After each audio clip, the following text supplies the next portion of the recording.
Yeah, coaches will be back in the office on Monday. Most everybody's been back already. Players report on the 29th. We start practice the next day.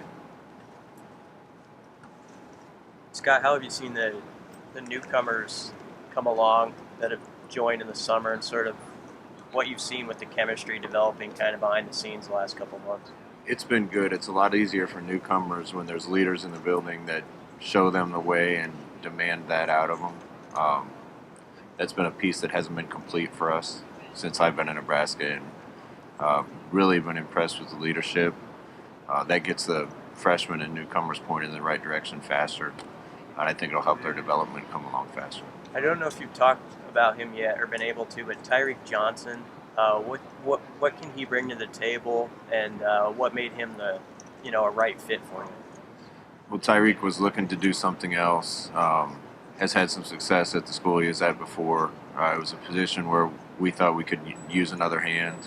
I think his upside is huge. He's friends with Deontay, who's here, and they went to the same high school and have known each other a long time, so we knew a lot about him as a person from Deontay. We thought it was the right fit. Coach, welcome to Indianapolis. What's it like to have Trev Alberts there as the AD? It's special, obviously, the relationship you've had with him for a long time. Great ADs, great coaches, but how special is that for you to have somebody that you've known so long in that position? I'm so glad we landed where we landed. Again, I trust Ted and Ronnie's judgment on almost everything that they do. Those guys are great leaders for the university system and for the University of Nebraska-Lincoln. Trev's a guy I've known a long time. Like I mentioned before, we've already met 4 times, once before he even took the job. I think our understanding of the things that can still be improved with the athletic department are similar. I've known him a long time. I can't wait to work with him. I'm glad we got a Nebraska guy in the building and somebody that understands all the great things about Nebraska and some of the challenges. So I could tell right away he and I are going to be on the same page with a lot of things, and looking forward to spending time with him. Thanks, Coach. Everybody in that football team, I know my team is my back. By your side on this day. I got their back. He wanted to spend some extra time here, so he drove here. I think he's crazy. We got on a flight this morning and landed, and that was a lot easier. But I think it just shows the alignment that I look forward to having with him. Like I said, we're kind of cut from the same cloth and have a lot of the same experiences, a lot of the same ideas. And that's been apparent to me right away in my discussions with him. So I can't wait to work with him and do everything we can to make the University of Nebraska and the athletic department and the football team better and make it accomplish the things that we want it to accomplish. Like I said, it's even about shoes. So he knows, like, which holes he knows, something like that, which lockers he knows. He knows a little detail in football game. Learning to pick his brain for everything. There's 1,000 things that I could be freed up to do. And I've spent a lot of my time, and more time than I'd want to, in 3 years dealing with things that didn't have anything to do with football. And I won't say more than that, but there's a lot in the football department that needed to be fixed and things that still need to be fixed. I think there's some things in the athletic department in general that have changed over time, and that I would guess Trev thinks still needs to be fixed or changed, however you want to look at it. I've spent more of my time on some of those things than I would have liked, and having somebody like Trev alongside me that thinks the same way is going to help me be able to focus on the football team. Scott, your week 0 opponent in Illinois, you were originally supposed to play them in Ireland, but that obviously got canceled due to COVID. Just what's it mean to play on that big stage, week 0 in Champaign, hopefully a sold-out crowd there? Just what's that mean to Nebraska to start the season off like that? Well, it's exciting. We're going to be the first game going, which is great. A lot of the eyes around the country will be on that game. Gives our kids a chance to get to work earlier. Talking about dealing with other things. I can't wait to just get to football. Our players are excited about it. It's a big game for us. I think our kids understand that we feel like that's the biggest game of the year. Trev And Bielema is coming back to the Big Ten after being in Wisconsin. Of course, he played at Iowa. Just what is your relationship with Trev Bielema, and what do you think of him coming back to the Big Ten? I've known Brett a long time. We've gotten along well. Seen him on the road recruiting and other things with former jobs. He's a Big Ten guy. Glad he's back in the league. Scott, what's your thoughts on some of the expansion stuff that's been floating out there about Texas and Oklahoma, maybe the Big 12, maybe a whole carousel of conference realignment starting up again? I think we're in a time in college football where there's a lot of things up in the air. I think when the dust settles, there's going to be a lot of things about our sport that are different.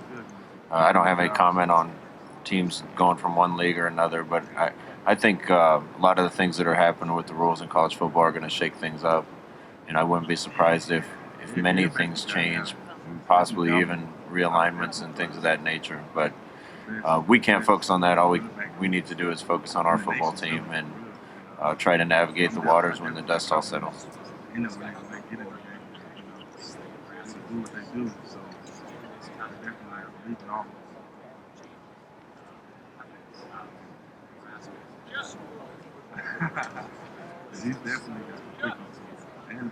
Nebraska's in a great spot. We're one of the blue bloods of college football. The fan support is really unmatched in the country, in my opinion. The financial support is unmatched. They've done a good job, I know, with our department in making sure that we're sustainable even through a tough year last year. If there is a carousel that starts, I feel confident that Nebraska will wind up in a good place. Scott, after not being able to play a non-conference schedule last year, what will it be like to have that weight this year, especially? Whatever has to happen, anytime I get in the game. Yeah, last year was a challenge on everybody. I've said this before. I don't think it was a good year to have a young team. We missed a lot of development opportunities with our young team, from missing spring ball to fall camp, being changed to not being around them in the summer, to not having non-conference games. So a lot of our players were playing some of their first meaningful snaps at Ohio State right away, game one. That's tough. Would have been great to have more time with those guys to get them more prepared and get them more reps, get them more ready. Glad things are back to normal. Looking forward to not only starting non-conference, but getting a conference game under our belt to begin with, and then hitting non-conference. And with a young team, we need all the experience we can get. You really didn't know what was going to happen. You just kept fighting. Came out from the top.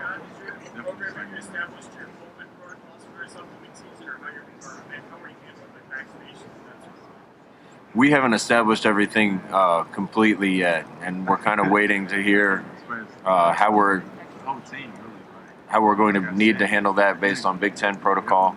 We're prepared, I think, to handle it if the conference tells us it's going to be handled on each campus. I know I've had conversations with that, and conversations are going on above my head about ways to handle things like that. We are doing the best we can to educate our guys about vaccination, trying to let them understand that it's safe. Vaccination gives us the best chance to have a football season that's uninterrupted. So a lot of those conversations still need to be had, and we're kind of waiting to see if we're going to be in charge of our own administration of COVID protocols, or if there's protocols that we're going to need to follow. But wherever that lands, I think we're ready.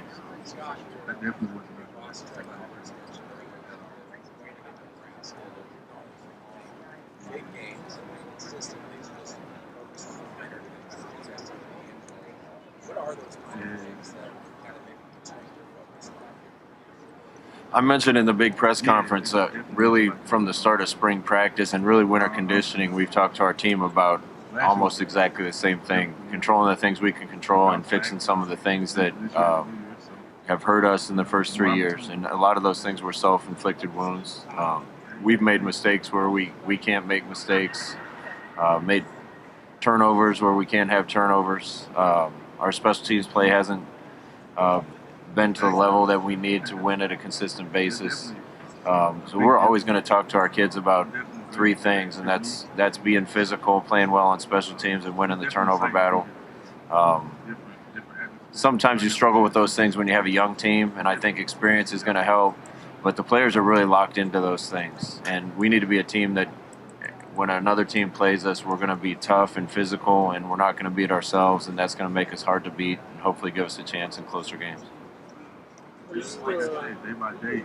Criticism, or do you block out any negative noise? We always confirm. I don't read anything. Praise and blame are all the same. They're both imposters. When things are going well, you get a lot of praise, and usually that's not all true. And blame's the same way. Learned a long time ago not to read anything, and I'm never going to change from that. They say they pat you on the back, they soften that spot up. Excuse me? So they pat you on the back, they're softening that spot up. There you go. Do you have any thoughts on the possibility of expanding the playoff to 12 teams?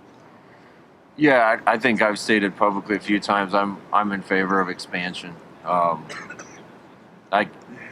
I have my opinions, but I don't think they matter on how expansion should go. I'm glad that they're looking into it. However that works out, we want to be a part of it someday. Scott, why would you say it's important for a head coach and AD to be on the same page? And is it too early to tell if you guys are on the same page, or how do you regard it? I think it's really important the AD and the football coach are on the same page. I think it's important that the AD and the men's basketball coach and the women's basketball coach and the baseball coach are on the same page. We think the same way. I can tell that right away from my conversations with Trev. We both share a passion for the state of Nebraska and its people and the university and the football program. But it's obvious to me that Trev's going to be there and be supportive and be working toward the same goals that we're looking to work toward. When I take issues to the AD, if he disagrees with me, I want to hear it. If we agree on something that we need to do, then I need help getting it done. And some of those things I can't always do. Pretty obvious to me in just a few conversations, probably 4 conversations with Trev, that we're going to be working toward the same goals, and that makes my job easier. What's maybe something that you would love to have immediately in the athletic? I don't know if I want to get into details. There's a lot of things changing in college football right now. Sometimes there's real simple things that I need an answer to. Sometimes there's big picture things that I think we need to be thinking ahead on to make sure that we're going to land in the right place. And with all the landscape changing with transfer portal and NIL, those are some of the big picture things that I think we need to be ahead on. There's other big picture things, and then there's just minute details that we're in a competitive business, Sam, and we need to move and move quick, even with some of those small things. And it's going to be great to have a guy there that we can get an answer from quickly. Do you have a special designee to look at the transfer portal? I know the men's basketball team hired somebody. Somewhat. I feel like it's been more this year. Somebody in your department, or We just tired of it, especially players. Yeah, we have a couple guys that are looking at the transfer portal, and we get reports on it every day. And if there's someone of interest, then that gets passed along to assistant coaches to evaluate, and then potentially up to me, and then legwork's done. We have a good process in place for that. So how do you Tyreek Johnson goes in? You just get you have to assess. Okay, you obviously got him before. How did that process sort of go along? Yeah, we had kind of an inside angle with Tyreek because of Deontay. Those guys grew up together, played Little League together, listening to them talk to one another. So sometimes there's kids that you've recruited before, somebody on your team knows. That makes it a little bit easier. But you got to keep your eyes open and keep listening and try to find the right ones that fit your program, and then do as much research as you can to try to make sure you're bringing the right person onto the team. Coach, how much of don't know, what has Ohio State got going for it these last several years that everybody is now is chasing in the Big Ten? Well, if you could put your finger on it, what have they got going for themselves? They got a lot of talent and a good coaching staff. Also on the transfer portal, you guys did some work with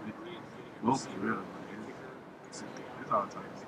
And specifically those guys that are on scholarship or if they start school. Just can you comment on the good year that I had. offseason and adding the pieces and how you think of Yeah, overall, I love the pieces that we added. Some of the pieces were added because we had needs in certain areas, needed some more depth in certain areas. Others were just opportunity. Transfer portal isn't just going to help us from a scholarship athlete approach.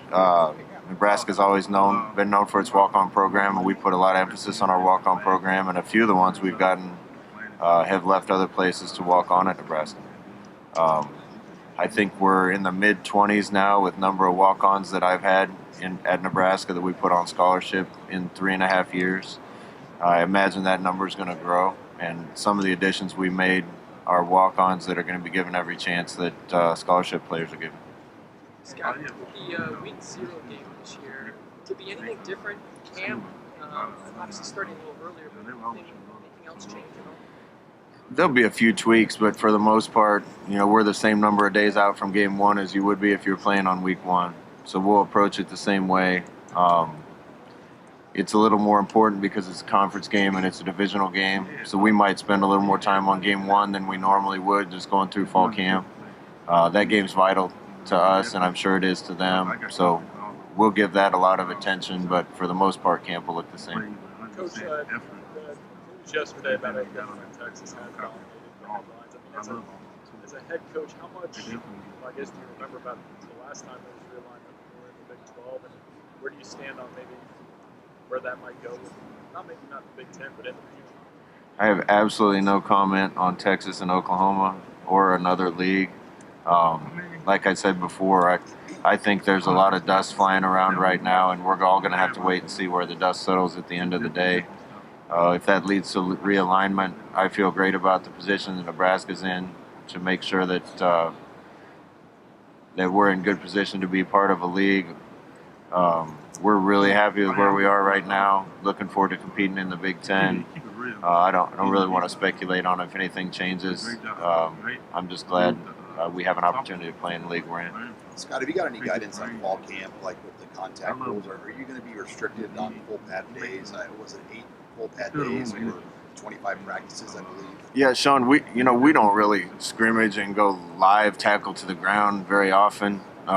You're always balancing getting a team ready with keeping them healthy. So really the changes aren't going to affect our practice very much.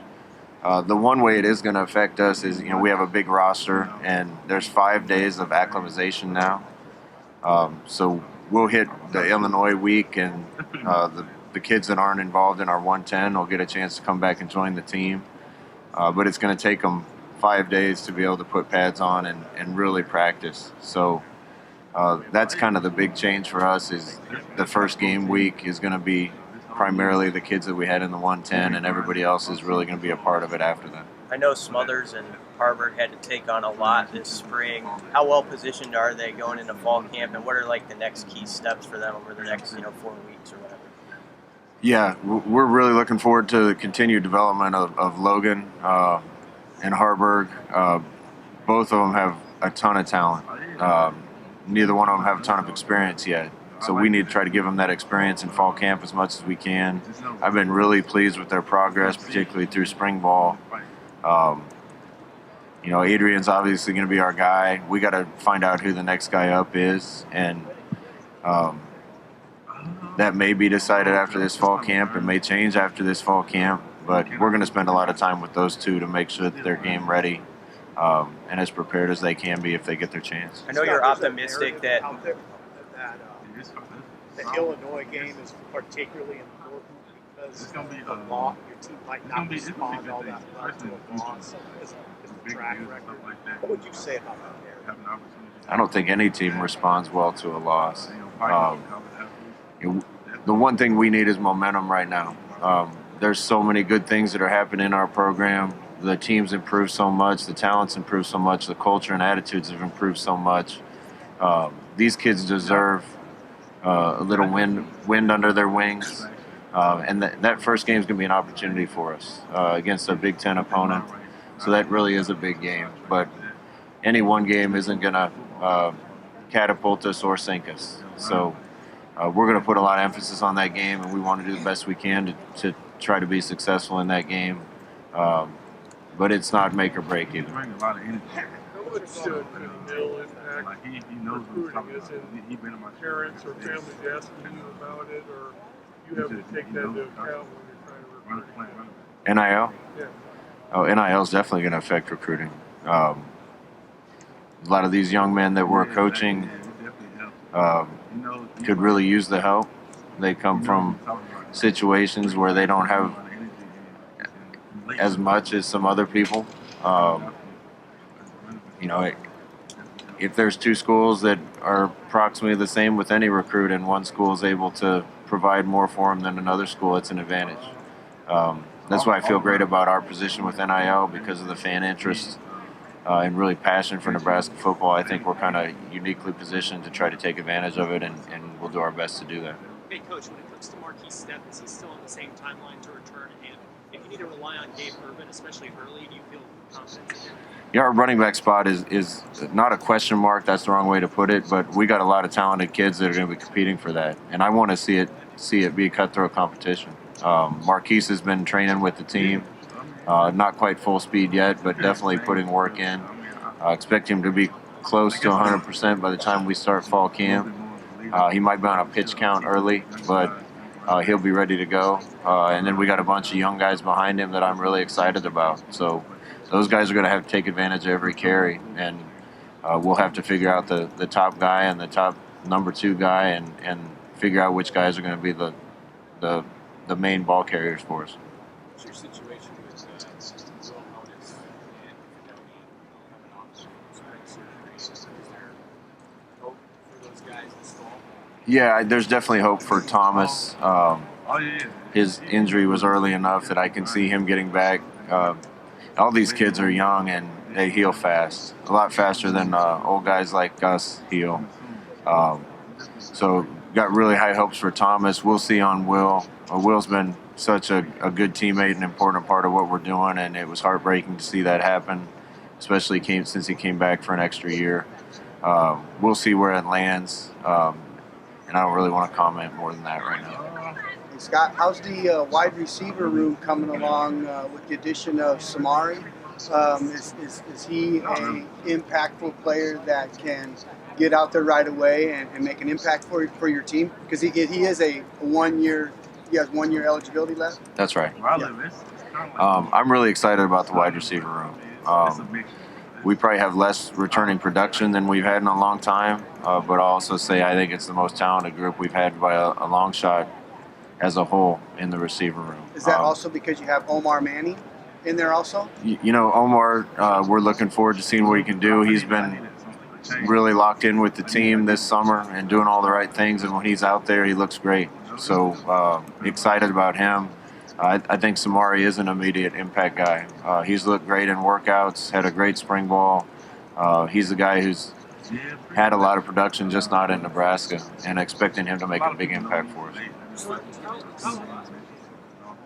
he's got the technical ability and what used to do the things in that position needs, but he's also got a physical profile that you haven't had at that position yet. Does that change what you do with it, or some stuff up to it? Yeah, obviously, Samari's strength's going to be as a wide receiver. He's a bigger guy. He's going to give us a bigger target over the middle, give us more speed down the middle of the field. He really has a feel for the game and is crafty to find holes in zones and figure out how to open himself up. Has a really big catch radius. I think the bigger body is going to help him block outside linebackers on run plays. So most of the stuff we're doing in the offense right now, I think the assets that he has are going to make us better. Obviously, the number one thing he's going to do is probably not come back into the backfield and carry the ball. But we have other guys that can do that, and I think having him in the slot will make us a better team.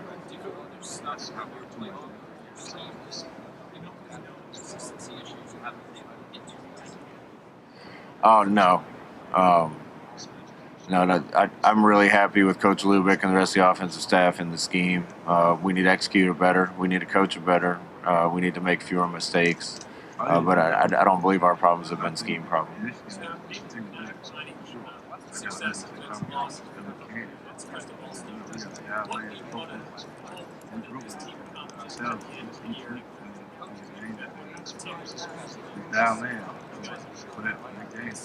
I've said this, I want to be day by day better every single day. I think we've done that. If you do that, the results are going to inevitably come. I want a tough team that's going to play physical and not beat itself, play well on special teams, take care of the ball, and fight. And I think that's what Nebraska people want too.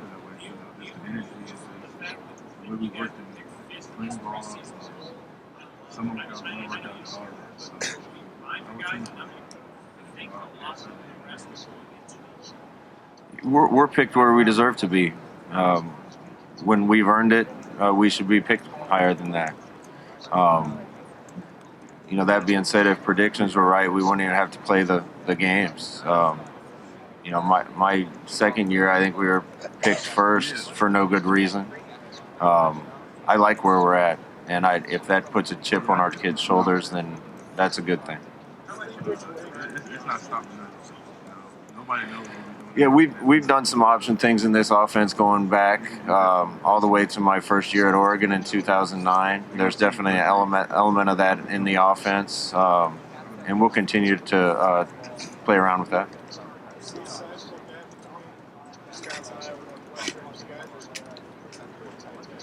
No, I think it's a tight gap. I got a ton of respect for those teams, the job that Pat did last year, the consistency of the Iowa program,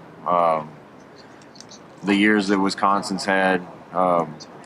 Those coaches have been there a long time, got their cultures established, been able to recruit the players to their culture, to their system, start training them from the time they were freshmen. They're established. And, that being said, we played some really close games with those guys and been really close. And in most of those games, it's been a mistake here or a mistake there that's cost us. One thing about this league, you can't do that. There's fewer plays per game in this league. There's fewer opportunities. You got to be efficient, and you got to be a smart and tough football team. And getting a little better at those things will give us a better chance. How would you characterize